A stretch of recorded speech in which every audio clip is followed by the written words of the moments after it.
So, good afternoon, everyone. Hope you all are safe at home. And so finally, the wait is over. So, here we have with us Miss Sai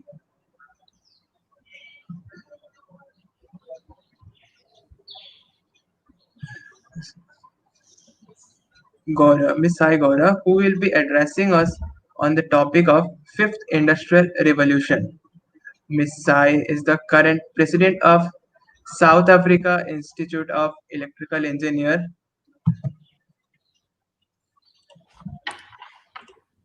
and the business development specialist in Acton. Being a part of the energy industry in South Africa. Over 25 years, she has been involved in a range of electrical infrastructure projects in various parts of the country. The first female president of Association of Municipal Utilities, she has always worked for the empowerment of women. People say it's difficult to manage work and family together, but she has proved that multitasking is the art of human life.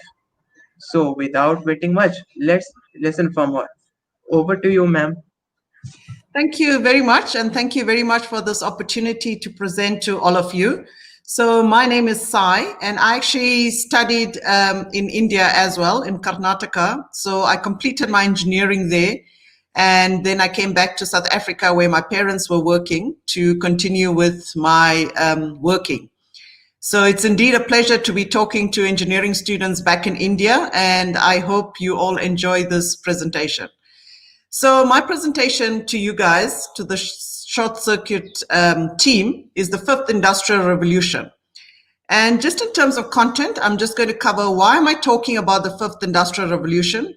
What is the era of the fifth industrial revolution? What are the possibilities in the age of artificial intelligence? What are the current advances? I'm going to talk specifically about solar cells, drones, data explosion, nanotechnology, quantum computing, artificial intelligence, humanoid robots, supercomputers. And the reason that I'm just touching on these few is these are the ones that I predict are going to be huge in the next 5 to 10 years. AI also paves the ways for virtual power plants. And how does it actually help currently in terms of the COVID crisis that we have? What are the risks in terms of the fifth industrial revolution? What is the future? And my conclusion. So you might ask, why am I talking about the fifth industrial revolution, why we are still in the fourth industrial revolution? So just to give you a background, you can see that the first industrial revolution took place between 1760 and 1850, which lasted about 90 years. And it was all about mechanization. And the second was between 1863 and 1947. And it also lasted over 84 years, and it was mainly electrification. So a lot of these actually took a long time to happen. The third, however, started happening a bit more quicker. So instead of 84 years and 90 years, it took place between 1969 and 2000, and it basically took 31 years, and it was mainly automation. So currently we've got the fourth industrial revolution, which is basically a lot of digitalization. So as you can see, the timeframes are reducing very drastically. So the evolution of technology is also accelerating at a very rapid pace. So I'm saying that the fifth industrial revolution, and there's a lot of papers about this as well, will commence sooner than we actually expect. And we need to be ready for this fifth industrial revolution and not dwell basically in the fourth. So while we all hooked on our cell phones on TikTok, Instagram, Facebook, and you name it, we say that the machines are busy learning. And I'll talk a bit more about machine learning as well. So what is the era of the fifth industrial revolution? So the fourth was basically digitalization. It was DT, also known as digital transformation. And they say that the fifth one is going to scale 1,000 times that of what we have currently.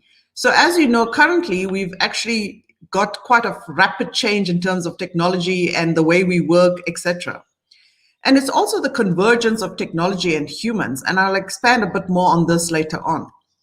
It's a lot of networks that are linked with cyber systems. And what are the possibilities that we see in the age of artificial intelligence? So are we going to see, like I showed you, a lot of machines actually doing the tasks that are performed by humans currently? And it is currently already happening. So this, I think, is going to explode as well. You're going to see a lot of artificial super intelligence. And if you look at countries like Japan and China, they're already creating communities that are already super intelligent communities, and this is what they call them, which are ready for the fifth industrial revolution. You're going to see a lot of machine learning. And just in context to South Africa, 82% of South Africans in a recent survey are prepared to actually engage with robotics and artificial intelligence. And if we look in South Africa, the current ratio of industrial robots to employees is actually increasing on a rapid rate. So this is just to show you the percentage of countries that are willing to already engage with AI and robotics. And I'm sorry that India is not on this list, but it is very close, I guess, in terms of wanting to look at robotics and AI. And already we can see there's a huge amount of countries that are dealing with robot workers. So the density has increased rapidly, where you have even hotels and restaurants that are managed completely by robots nowadays.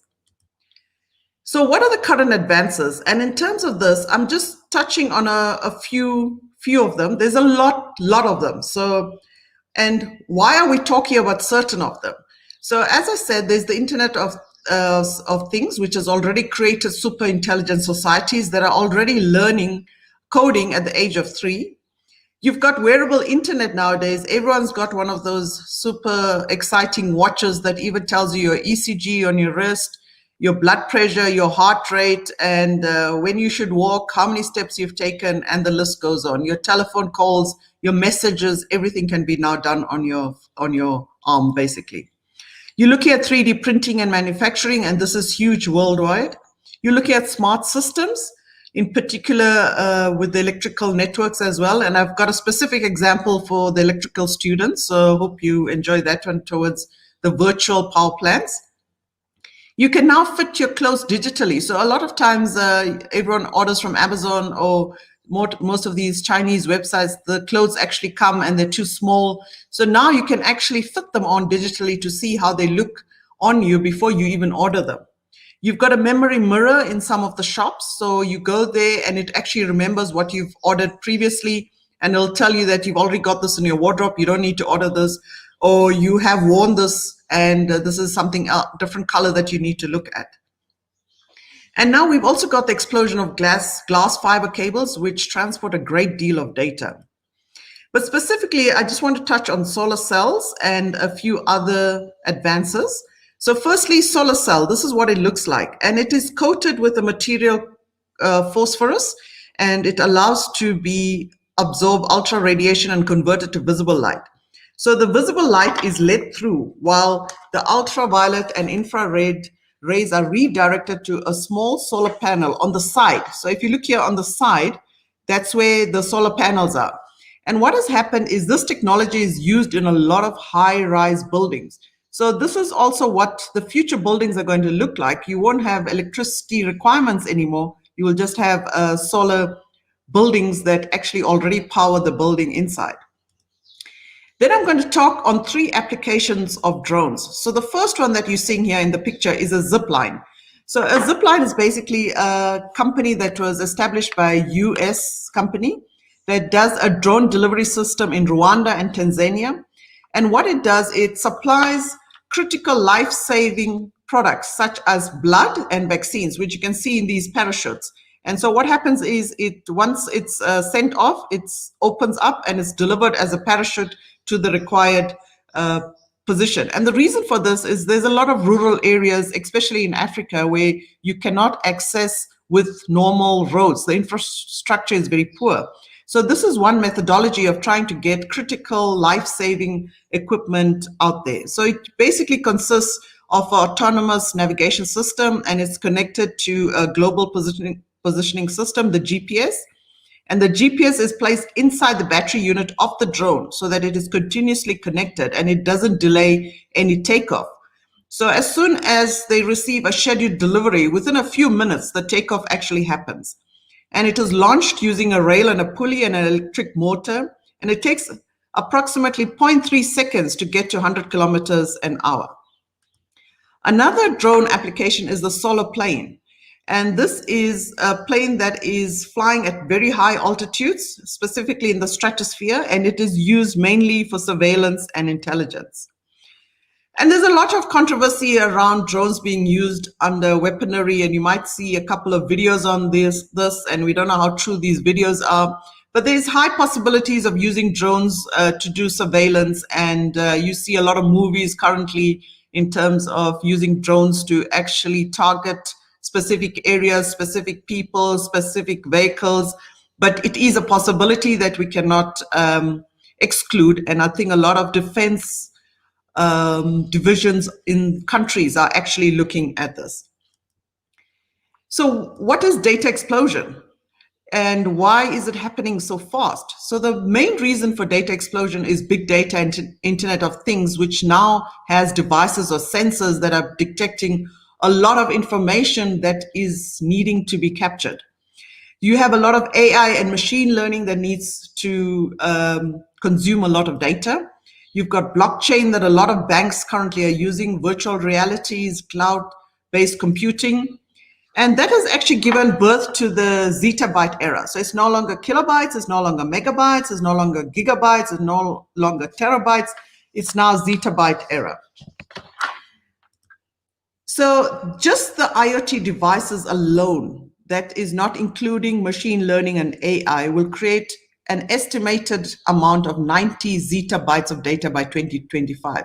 So you might ask, so what is the total amount that is predicted? At the moment, they're predicting 175 zettabytes by 2025. And this is actually quite interesting because until 2012, we never had a zettabyte. We only had terabytes. So now we've got zettabytes and it's exploding at quite a rapid rate. And in 2016, the global IP traffic exceeded 1 zettabyte. So just to maybe understand how big is a zettabyte, you could fill approximately 500 million 2 terabyte hard drives with 1 zettabyte.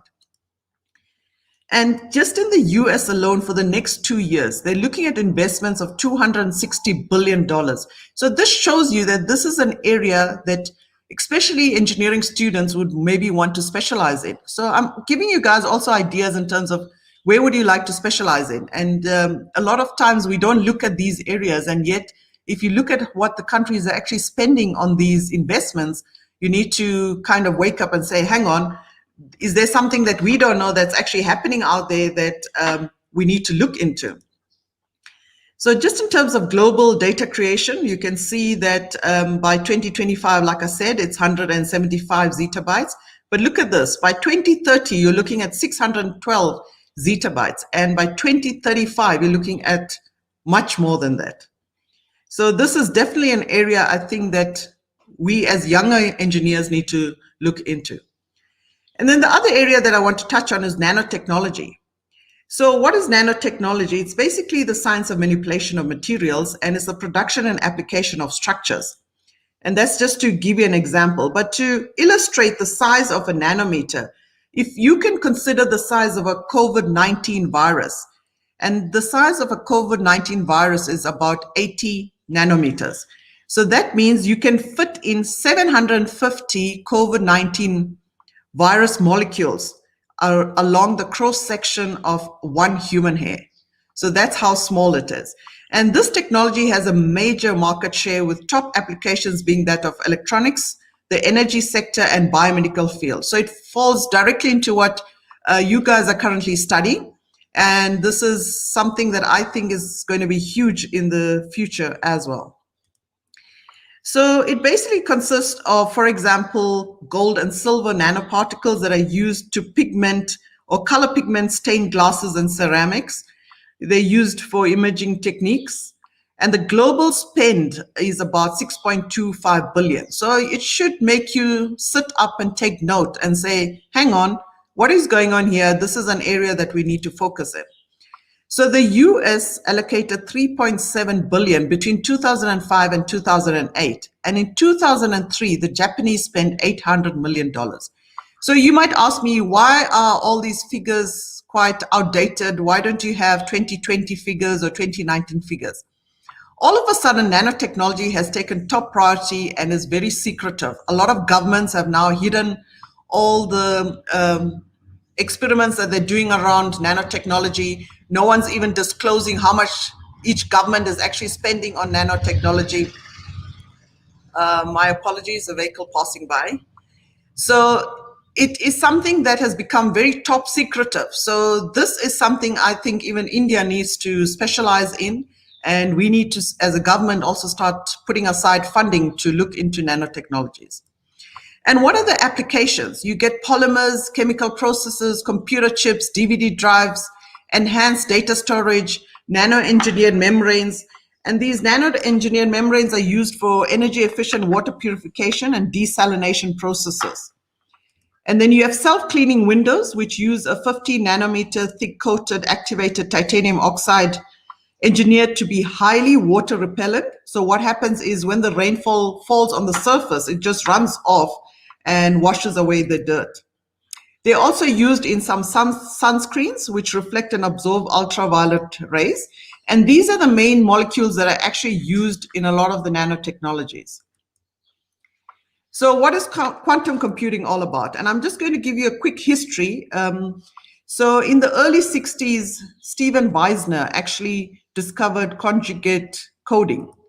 And then in 1970, Hollywood discovered the n-qubits. And I'll tell you the importance of n-qubits later and how it's actually helping the entire COVID crisis. And then in the 1980s, Paul Benioff discovered the laws of quantum mechanics. And Yuri Manin linked quantum computing to Weisner's conjugate coding. And in the 1990s, quantum computers started solving oracle problems.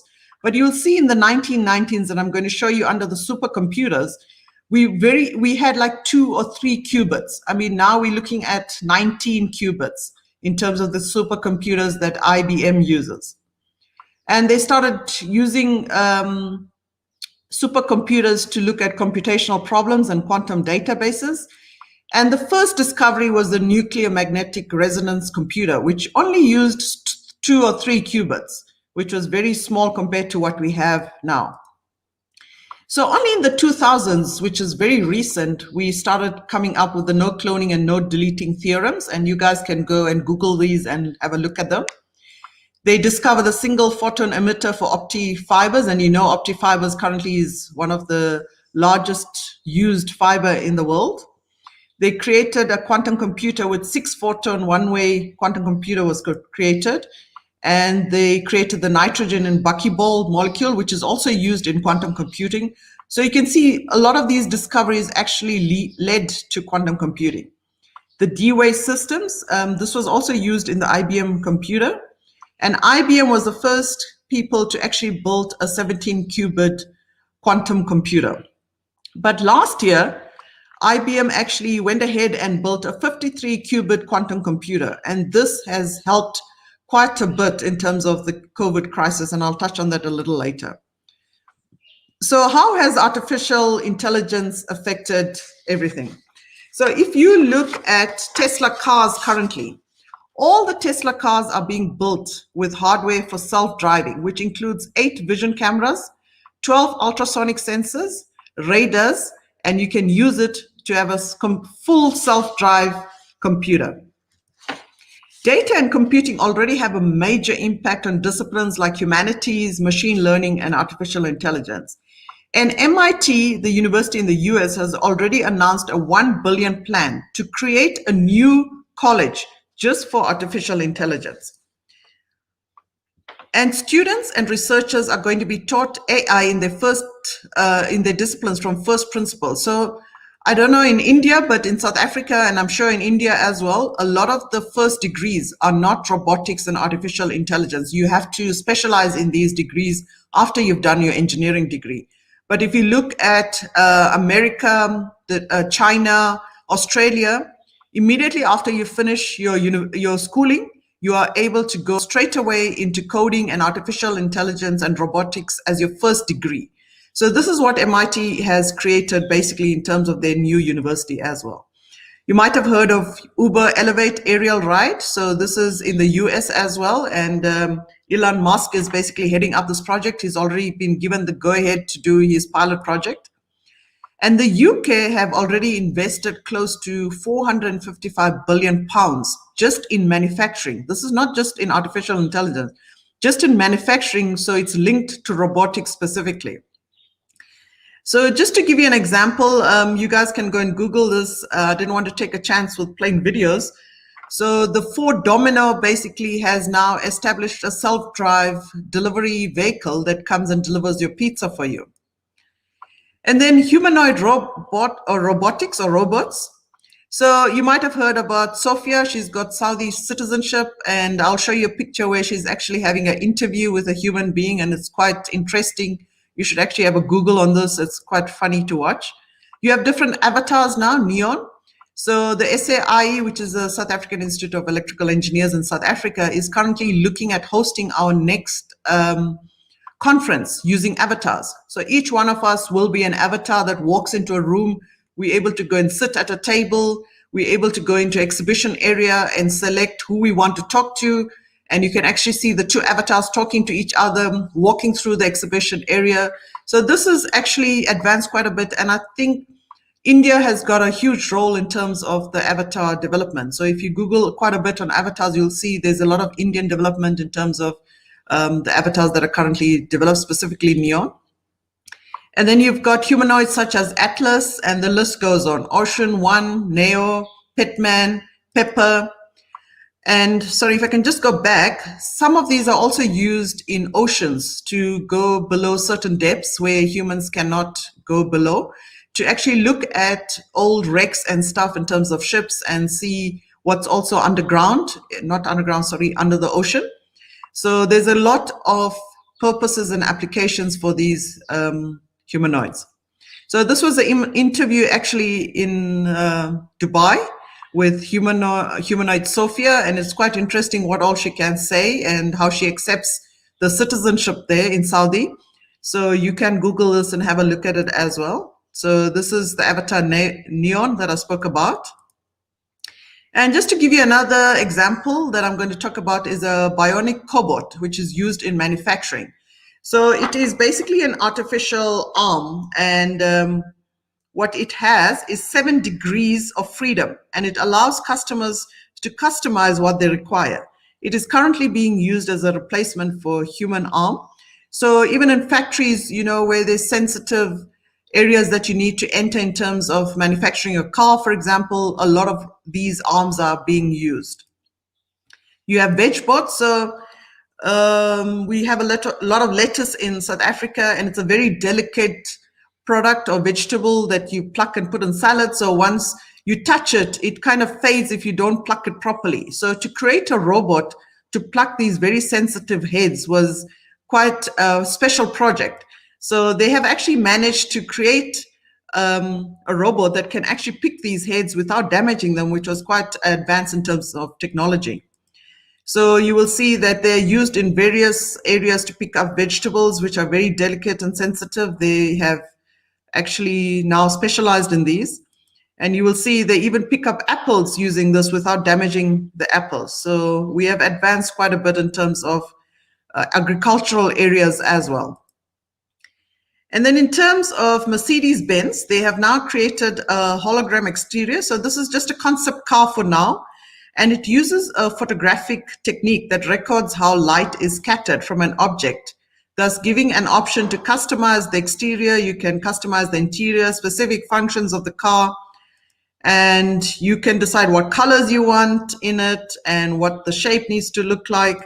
And what is quite interesting is they also have these 33 bionic flaps, or they're movable scales. And they're meant to communicate with the driver in terms of, especially I think, racing applications, the speed, what's happening on the outside in terms of moisture content, etc. So at this stage, it's still concept. You cannot order it, but it's quite interesting as well.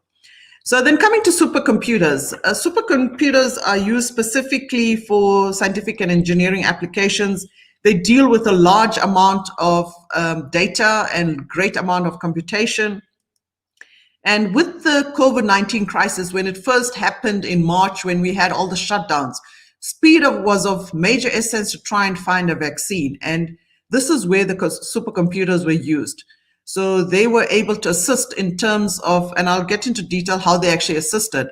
So NASA and IBM were the only two companies literally that have supercomputers of higher qubits.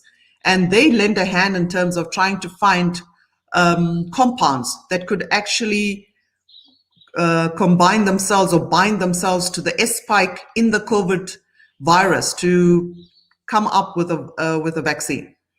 So they're also used in computational studies, frameworks, investigations to stop the virus. And like I said, what they're trying to do is try and find compounds that could bind to the S protein.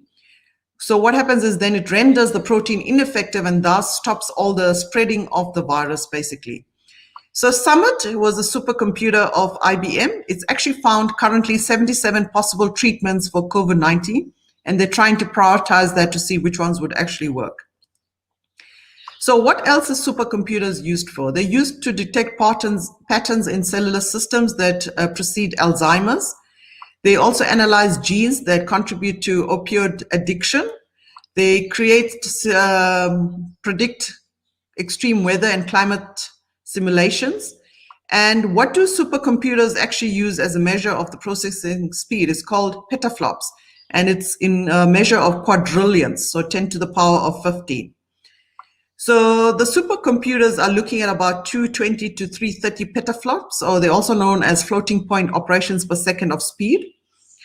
And just to give you guys, specifically being electrical engineering, how does AI actually pave the way for virtual power plants?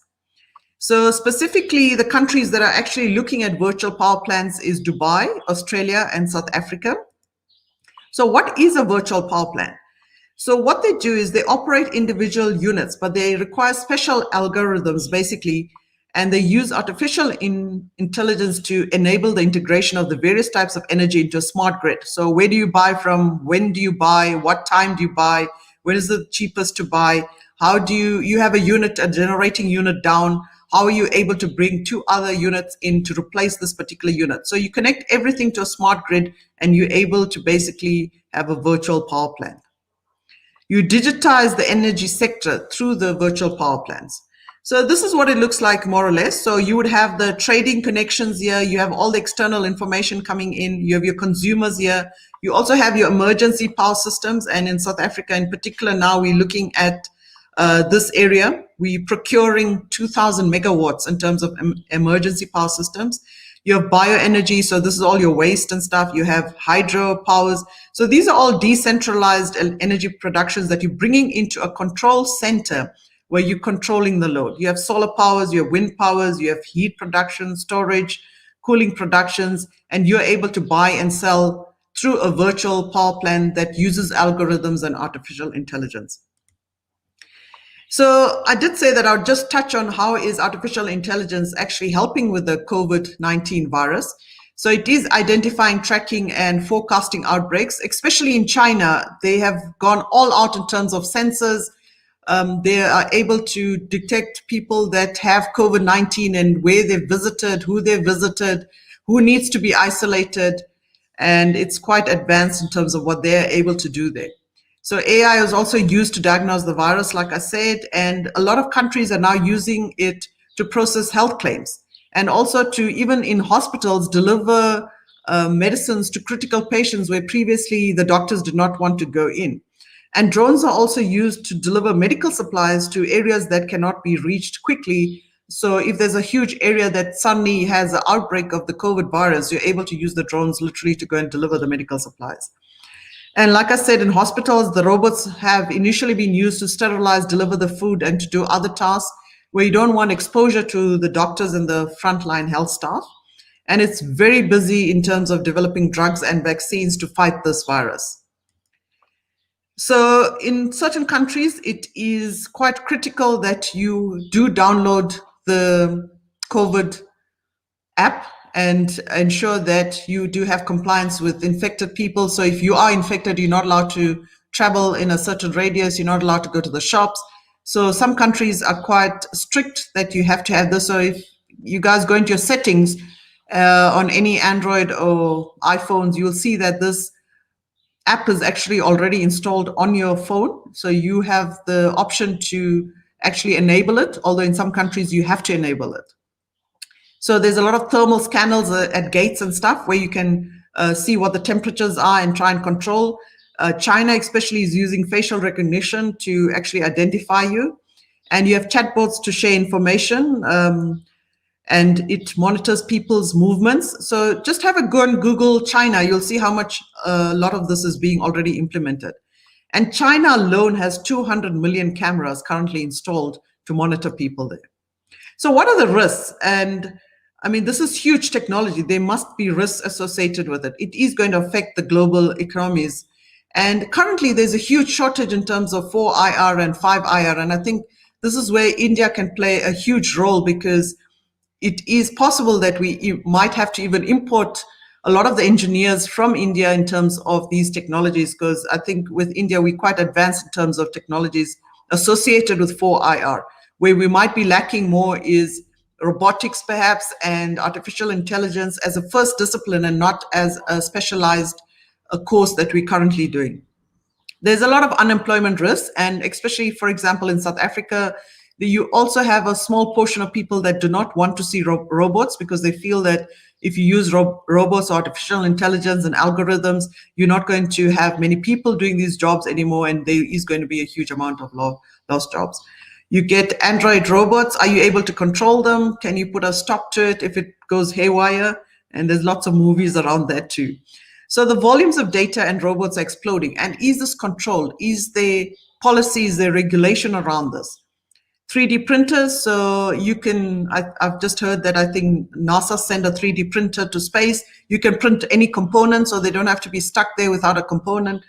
So there's also the risk that you could print weapons instead, which is needs to be controlled. There needs to be policy around what you actually print and how do you control it. There's ethical concerns in terms of privacy, and you have drones roaming around now, which is in areas that they're not supposed to be in. There's legal implications. So we need to tie around in terms of all of these implications as well. So the big question that everyone's asking is, yes, you do have a machine and the machine can do machine learning, but is it self-aware? And this is the biggest area that a lot of the research is going into at this stage is, can it be aware about your feelings? So at the moment, we're giving a lot of the instructions to the robots or to the machines or to Siri or Alexia. But at one point, you're going to have all these actually saying, are you feeling depressed today? Would you like to listen to soothing music? Or are you hungry because I can make you this food in this time? So you will have machines rather talking to you and anticipating the needs of humans. What will the future jobs look like? Are we still going to need engineers anymore? Or is it going to be just robotics basically that's going to take over the world? You're going to have societal problems and challenges. Like already you have kids that are just focused on applications, and especially my son that doesn't want to study, but he'd rather do an app or develop an app. So what can go wrong with these machines? And a lot can go wrong with these machines, and how do you switch it off? So for example, you send a machine to target a specific vehicle. If it targets the wrong vehicle, are you able to override what you have actually programmed into the machine? And how do you offer labor to the economy that's full of machines? And in particular, India and South Africa, we've got a lot of labor. So all of a sudden now, if we advance to machines, how do we actually offer labor to them? And in future, if labor decreases, is there going to be a requirement to give a minimum income to these level of staff? So they're not going to sit back and say, I'm not going to be without a job. How do we address this?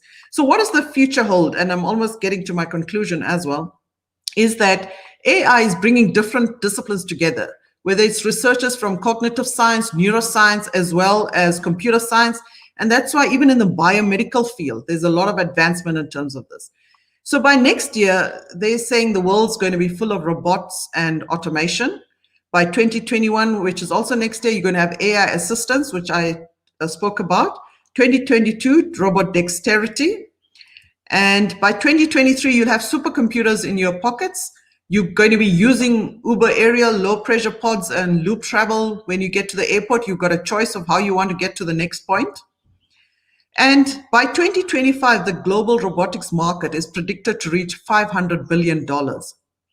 And in particular, agriculture is one of the huge application areas where drones alone are said to be $2.5 million by 2028, and robots are supposed to expand to $23 billion by 2028. In 2030, computers will become more intelligent than humans, and I'm sure they are already. Machine learning is going to be so common. Like we talk about Facebook, I think we'll be talking about machine learning. So in conclusion, I think fifth revolution is just around the corner. It's a matter of a couple of years, or if not already happening. And the future will have evolving jobs. Software is definitely going to be disrupted. And will artificial intelligence be self-aware conscious? Question mark for now, but my answer would be definitely. And for you guys in particular, I think it's endless possibilities for you. I've just given you 5 or 6 examples of where you could specialize in, but there's endless possibilities for you. And make sure you control the technology and don't let the technology control you. I thank you for this opportunity.